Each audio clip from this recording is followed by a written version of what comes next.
Morning, afternoon, evening, good night, goodbye. Bye. That's how I feel today. I feel a little bit under the weather. I can't go on, Paul. My health journey. But we both got a little bit of a virus, I think, that we picked up from somewhere. This is the thing when you mix with people. Yeah, never mix with people. No, never mix with people. No. Isolate. Well, flu is going round. It and is. I do not want flu. I don't mind a little mild cold like I've got now. But no, I don't want flu because flu, proper flu, is 2 weeks. Yeah.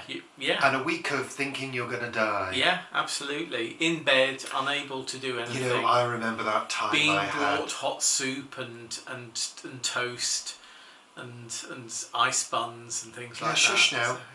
I remember that time I had flu, proper flu, was in bed, and I was in bed for 2 days.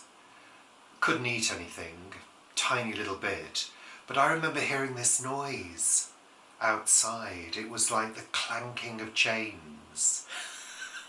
Yeah, no, I'm serious. I could hear this clanking of chains, and I thought, this is death. Death has come for me. Take me now. I'm ready to go. I was ready to go. I said, I don't care. Just kill me now. Yeah. I mean, frankly. when you have flu, actual flu, there's nothing you can do. You can't do anything. Well, you are incapacitated. What really used to annoy me, people used to come into work, go, oh, I'm not very well, I've got the flu. Oh, keep away from me, I've got the flu. I've got the flu. It's like, no, you haven't got flu, because if you had flu, you'd be in bed. Yeah, absolutely. You've got a cold. Yeah. Get over it. Yeah. So there we are. That's the loving, caring side of Richard. Yeah. Richard and Paul's health, caring, whatever. I can't even think. Yeah, no thinking going on. No. Oh, there we I've are. got something in my eye. Well, you had something in your eye yesterday. I've always got something in my eye. Anyway, let's get the book. And see what's on the agenda today. I said I've got dark eyes this morning, didn't I? Was it yesterday? No, it was this morning. I feel as though I've got like panda eyes at the moment. And I don't really know why, because we're sleeping relatively well, aren't we? Probably too much screen time. Yeah, possibly. Too much screen time. There's a lot of that going on. Yeah. Well, I feel as though I could do with a week off. I mean, a week off. But of course, if it is a week off, there's no money earning. There's no videos or anything. So, and if you are going to go away, you very often sort of do a few videos before you go. So you're working harder before you go than you would normally anyway. Well, we can't escape. Exactly, we cannot escape screen time because we have to edit and we have to do our work. Because, like Paul's just said, we don't make videos. There's no money coming in.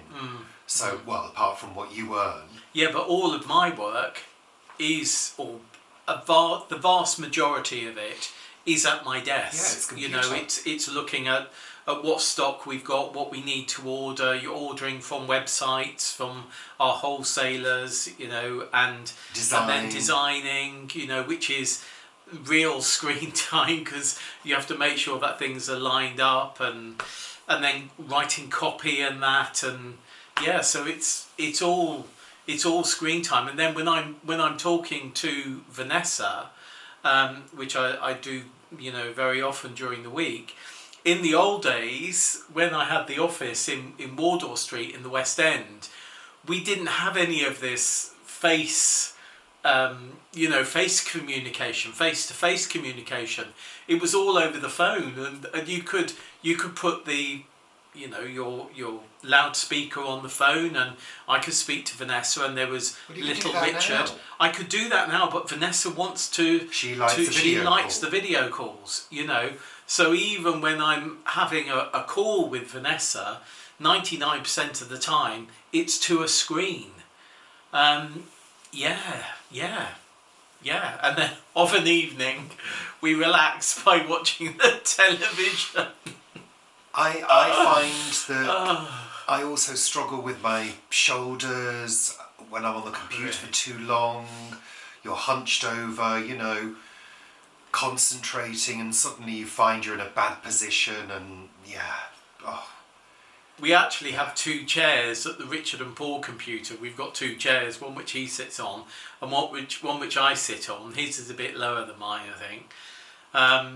But yeah, the working conditions. We've got a desk. I've got a desk that I've had for ages, and it's not really at the right height and things. And then we've got another desk for you, which isn't really the right height. But needs must. You can't go out just buying something just for that. It's different if you're working in a corporation and where they buy it the for corporation has a duty of care to make sure that you are comfortable and able to work, or they should have a duty of care. Well, they do. Most companies make you do your own assessment. I think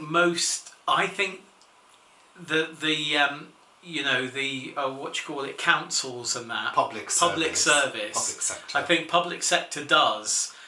In private sector, I'm not sure that happens. Those office chairs are huge. Yeah. Yes. Those comfortable office chairs are just too big for the space up there. We had that really cute office chair though. We did. And your chair's good. Yeah, it's relatively compact. It's got a nice back to it. It's got a nice seat to it. It was IKEA. It wasn't cheap. What was it? 140 or something like that. Maybe. And that was it was really good because I was getting so much pain with just the fold-up chair that I was using, and we were in there one day, weren't we? And I sat on this chair and I just sort of got to have this. I think we had it delivered in the end, didn't we? Yeah, we did. Yeah. Because I think if it was over a certain amount of ordering, it was delivery free. But at some point maybe we need to rethink our working space. Well, I think we will rethink it, won't we? When we move, I mean, we will hopefully be in a position when we do move right. that. Well, you just said Going on and on and on and on and on and on. It's time for Richard and Paul's weather report, Paul. What has the weather been like this week? Golden autumn hues. Yes, generally. There's blue sky at the moment, lots of sun.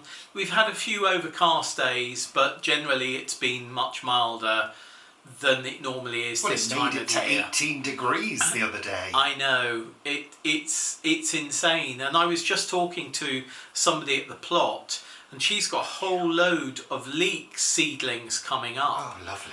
And and I said about taking some of them up and putting them into pots, and she said, "Oh yeah, I'll do that. I'll put them in the greenhouse." So I went, "No, don't do that because it's warm enough anyway. We're about to get a little bit cooler." Yeah, but what happens when the frost comes to all our leeks? No, alliums like that. They like that. They don't like being too warm. That's the thing. Oh. That's why we sow garlic in the autumn, or overwintering garlic. We sow in the autumn to come on next year. Don't you have a video about that? I've got lots of videos about sowing garlic, and in fact, a week at the plot, which comes up tomorrow. That has garlic in it, so yeah. So it's been a pleasant week this week. It's been a little bit showery in places. We almost got caught the other day, didn't we? We did. We had to run to the car. We didn't run. We walked. I was thinking about this the other day. If I had to run now, because I used to be able to run pretty fast, but if I had to run, say there was an axe-wielding maniac, I'd just have to surrender my body to the axe-wielding maniac. Because I wouldn't be able to run away. Oh, you would. No. You would. That sort of fight or flight would kick in. No, I'd just... And you'd... surrender. But yeah, I must say, when I've been, there's been occasions, very rarely do I get the bus. And I was thinking of getting the bus a couple of weeks ago, and as I got to the top of the road, I saw that the bus was coming, and I thought, oh, I could just... No, I'm just going to walk to where I'm going. So I thought, I'm not going to run that 50 yards, because by the time I get on the bus, I'll be all sweaty and... Oh, yeah, no, I'm not doing that ever. No, he's not doing that. No, I'm not running for nobody. No. Would you run for me, maybe? No. No, he wouldn't. No.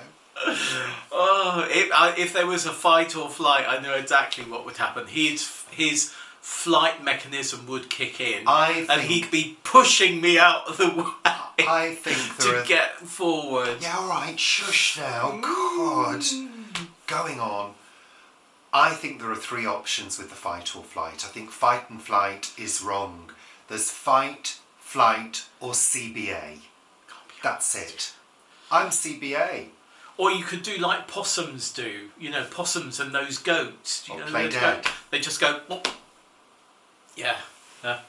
Anyway, let's hope we're never in a situation like that. Yeah. No. But you never know nowadays. Let's not mention that horrific attack. No. Let's not mention it. Horrific. So lovely sunshine at the moment. Yeah, we've done all of that now. Cut. God. His balloon's still up the chimney. You know, his thing. Yeah. What? Your bag to stop the cold air going up that you put the thing in, that's up the chimney. It's not on the list. I can see the string. So Guy Fawkes night has been and gone, and it was oddly quiet. Oddly quiet. I mean, I don't really like fireworks being let off en masse. If there were quiet fireworks, great. But it was kind of cute to see, you know, little gardens having little firework parties and little fireworks going off. None of that seems to have happened this year. There's been fewer this year, generally in people's gardens.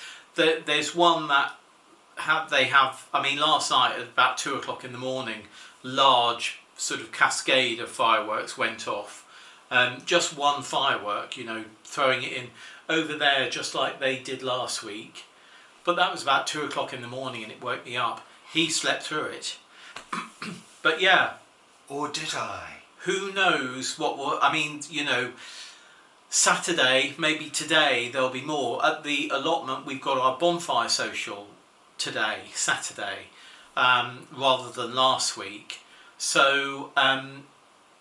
yeah, who knows? Maybe this evening there's going to be quite a lot of organised fireworks and things. There won't be any at our allotment site because we don't have fireworks. We have a bonfire but no fireworks. But yeah, I find all of this, it's midweek, we'll do it on Saturday. I mean, Christmas doesn't work like that, does it? No, it doesn't. I mean, there are a fair few people at the plot that do say, let's have it on the 5th of December, 5th of November rather.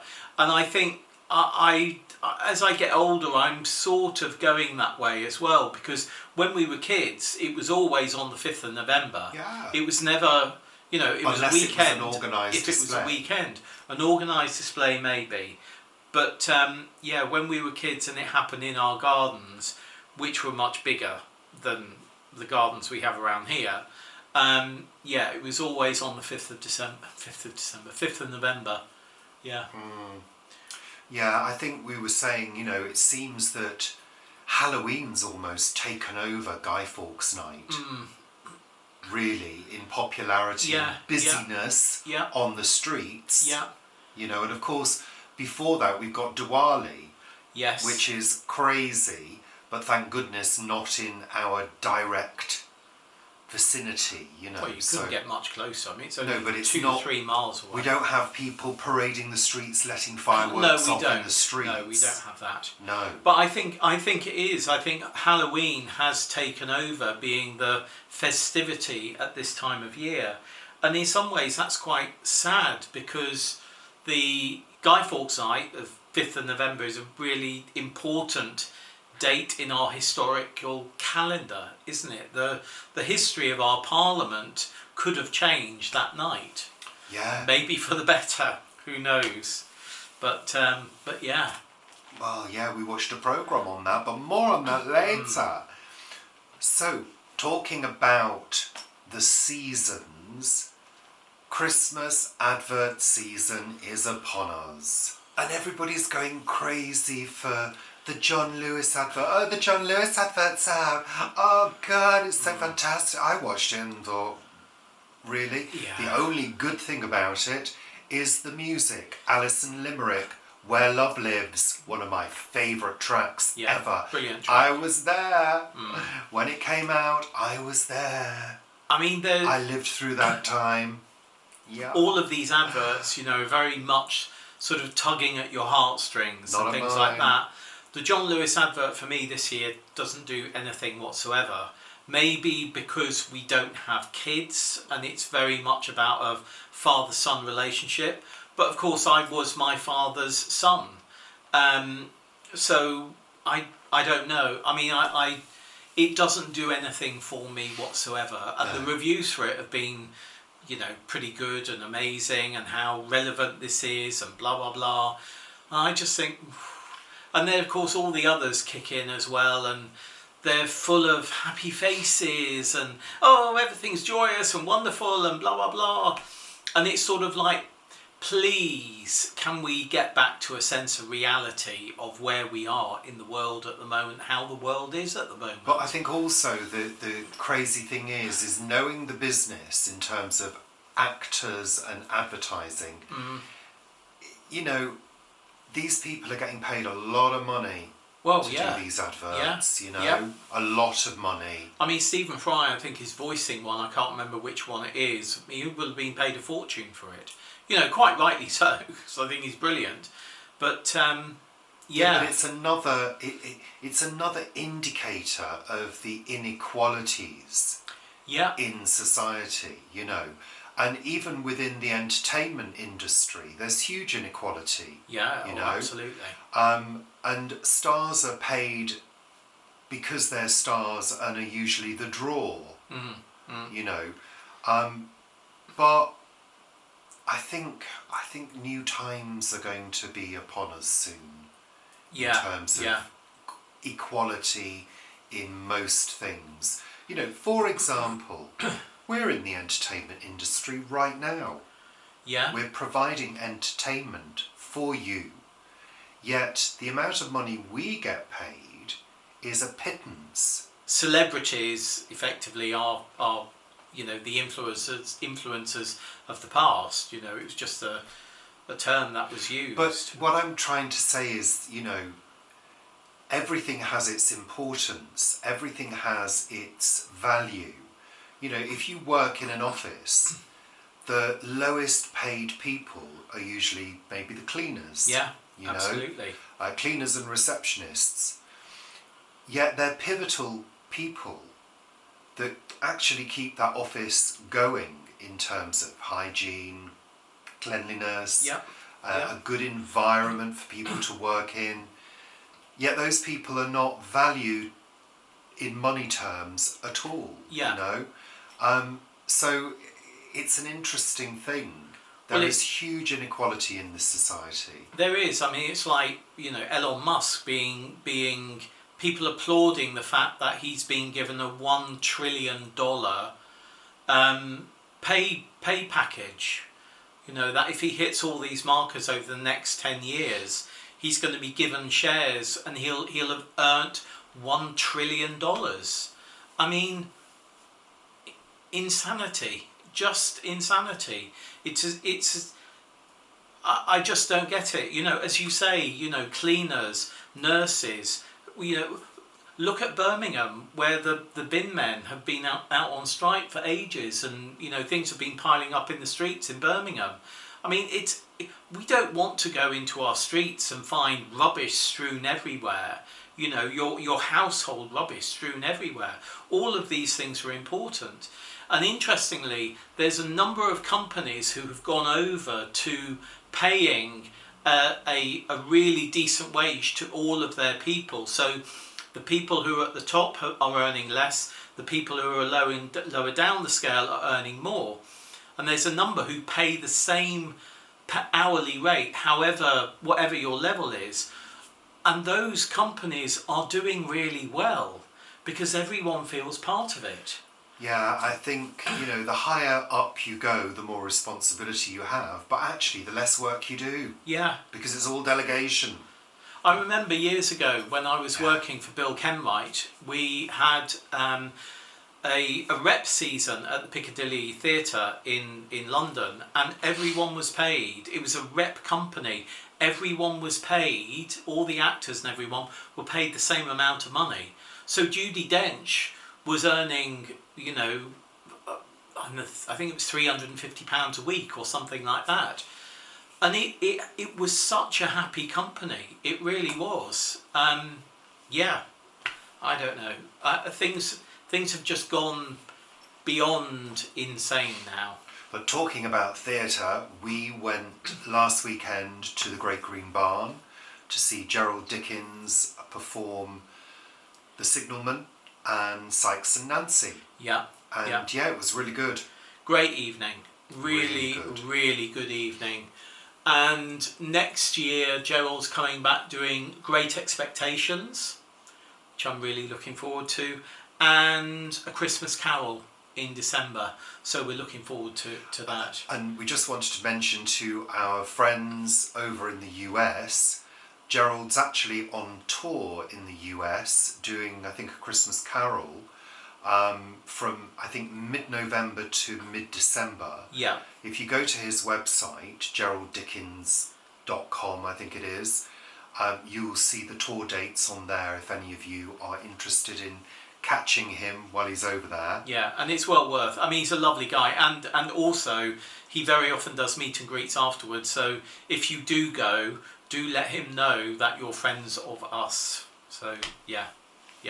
I just wanted to say a quick thank you to Sharon for the candle holders. Yeah. Thank you, Sharon.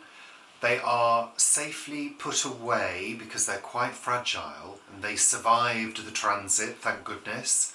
But I'll be showing them to you all around Christmas time because I'm actually saving them to do a table display when we have our meal at Christmas with our friends. Even though we don't really celebrate, we do have a Christmas meal. So I'll be putting them out then and I'll show them then. So they're safely packed away at the moment in a very safe place where they can't be knocked.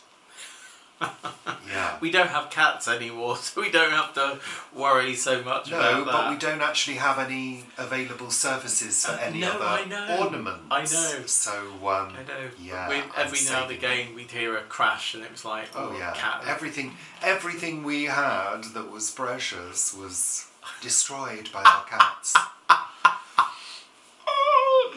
Including a 16-year-old bonsai tree.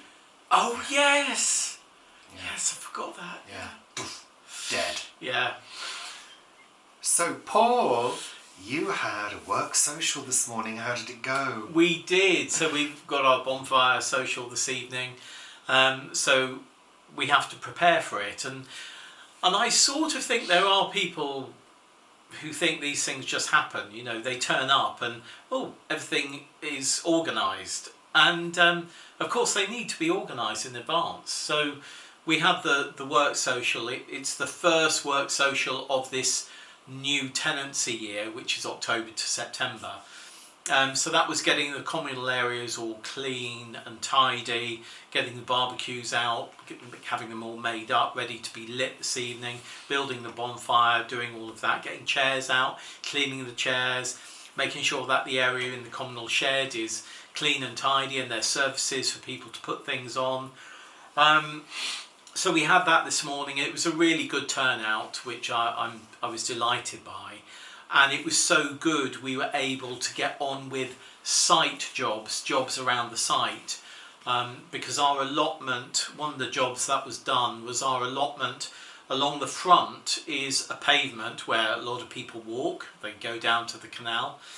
And the ivy there at this time of year tends to really overhang much of the pavement. So this morning we were able to cut that right back. Still making sure that there's plenty of flowers, and there'll be plenty of food on the ivy for all creatures over the winter months, because the ivy is really huge. But making sure that now that pathway is completely clear, so when people walk down with, either walking or with their prams or whatever, push chairs and things, they're not getting wet because of the ivy.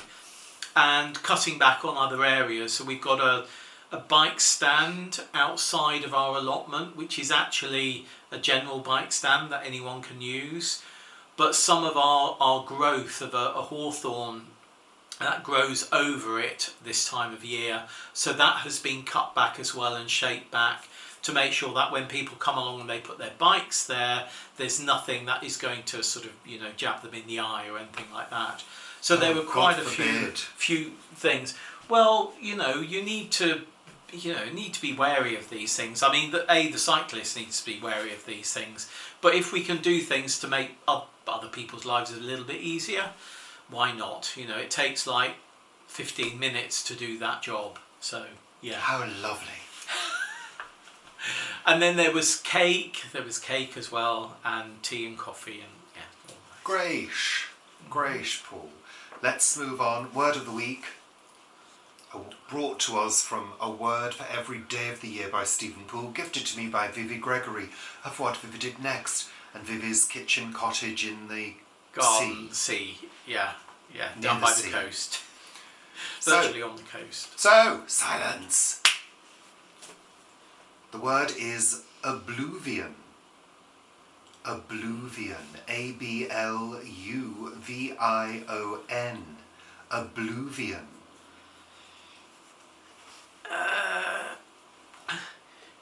Is that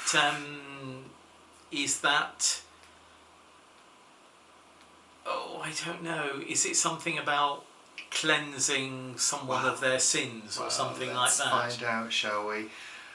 Don't, as the saying has it, flush the infant down with the abluvion, the latter being a usefully precise word for bath water and all it contains, or any other effluent that goes down the drain. That's it, basically. Well, that's it? Yeah, that's what it means. So it's bath water? Okay, it's also, hold on. It is first recorded in the second edition of Letters of the British Spy, 1805, by William Wirt, who was born on this day in 1772, and was not, in fact, a British spy, but a lawyer, who later became the longest-serving US Attorney General. In his book, written in the character of a young British nobleman who travels through America, Wirt discusses the theory of the time that the Earth's rotation causes the eastern coasts of continents to grow by accretion of material. One expert, he says, in the constant abluvion from the western coast of one continent has found a perennial source of materials for the eastern coast of that which lies behind it. I didn't understand any of that. I didn't understand that last bit. No, bath From water, the Latin, abblure, where we to get wash off or wash away. Abluvion is the kind of stuff that, with modern plumbing, one happily consigns to oblivion until fatbergs appear in the sewers.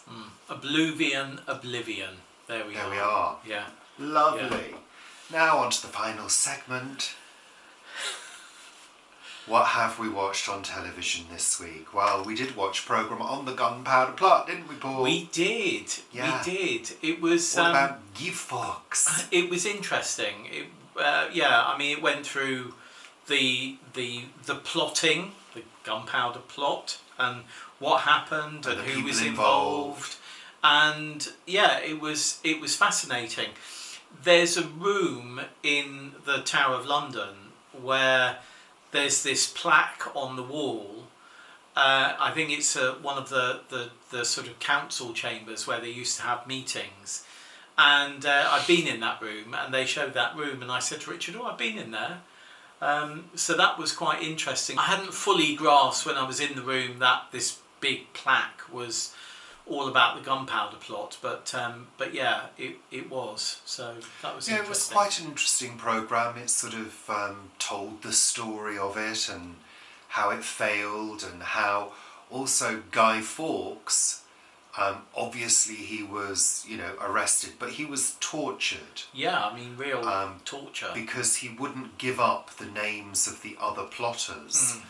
So they continued to torture him, and he ended up on the rack, which is one of the worst forms of torture, and finally gave up the names. Yeah. And then he was hung, drawn and quartered. But he wasn't, was he? No. Because the hanging killed him. So he wasn't subjected to the rest of the horrific things they used to do. I mean, there are stories of hangmen who, on purpose, put the length of rope at a certain length or too tight so that the person is killed instantly. So maybe that was what the hangman did in this instance. Who can say? We started watching Night Watch with Charlie Cooper and Daisy May, who are brother and sister. Yeah, this is where they go and stay in supposedly haunted places and record their findings.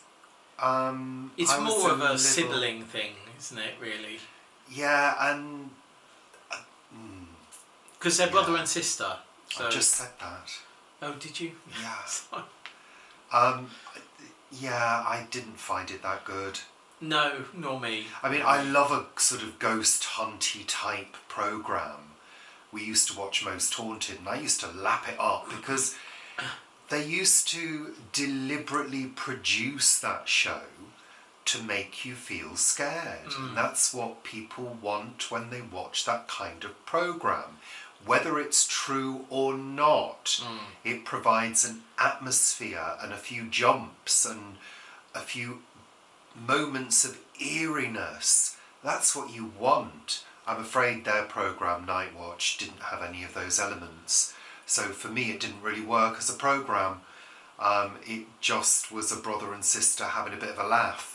Yeah, I found certain... I don't find them that funny, no, so... I found certain elements of it funny, but I prefer, the series... Was it This Country?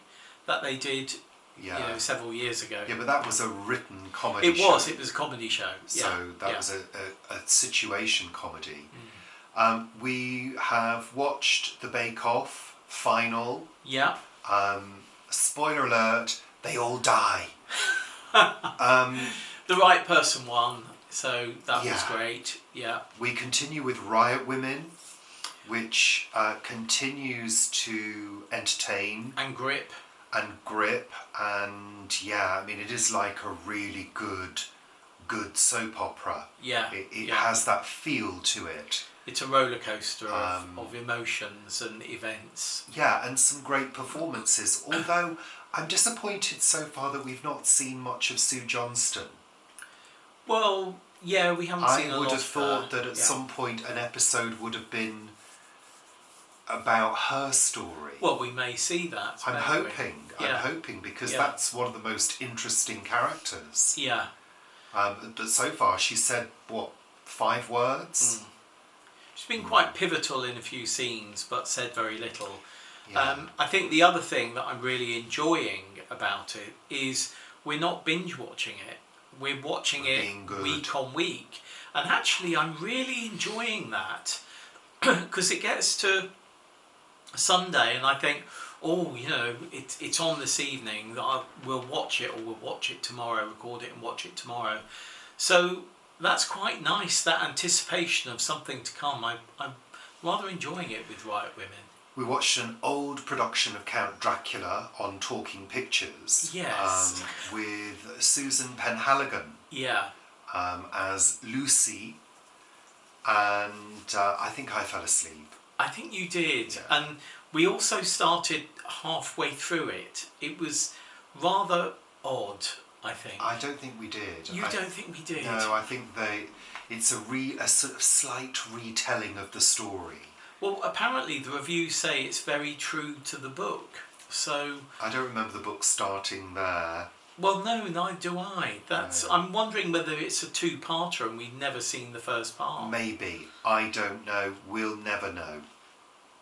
Who cares? Might do. Who cares, yeah. We've been rewatching Canal Boat Diaries because apparently there's a new series coming. A new series, I think, in the new year. Yeah, so we've sort of been rewatching that mainly because it's quite relaxing to watch. Yeah. Yeah. Anyway, we've talked about comforting. That before. We continue with RuPaul's Drag Race on BBC Three. Wrong person went out, but there we are. Yeah, but that sometimes happens.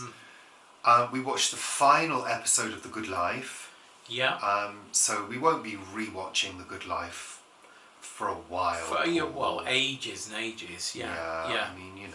But it's really interesting because the last episode of The Good Life, it goes out on a bit of an up after a big downer, and it's interesting because they didn't do things like that when they ended series. Then, particularly comedy series, there was always a big uplift. There isn't in the end of The Good Life, and it's quite interesting. Well, I guess the negatively tinged ending is a reinforcement of Tom and Barbara's characters as resilient people. Yeah. That's all I can say, really. And how much they rely on Margot and Jerry. Yeah, as well, absolutely. for Support. So yeah, there we go. We watched Have I Got News for You on BBC One. That was last night. Yeah, it was okay. It was okay. Yeah. That's it for our week. That is it for our week. Yeah. So, thanks various very much. Things going on next week, which we will bring you next week. Yeah. But I hope November's going to just be, or the rest of November, because we're already like a quarter of the way through almost. Well, we are. I hope it's going to be a bit less speedy than October was. But we shall wait and see. It is what it is. I just want to feel a little perkier than I do at the moment. Pinky and perky. So, take care. Thanks for watching, and we'll see you very soon. Bye. Bye.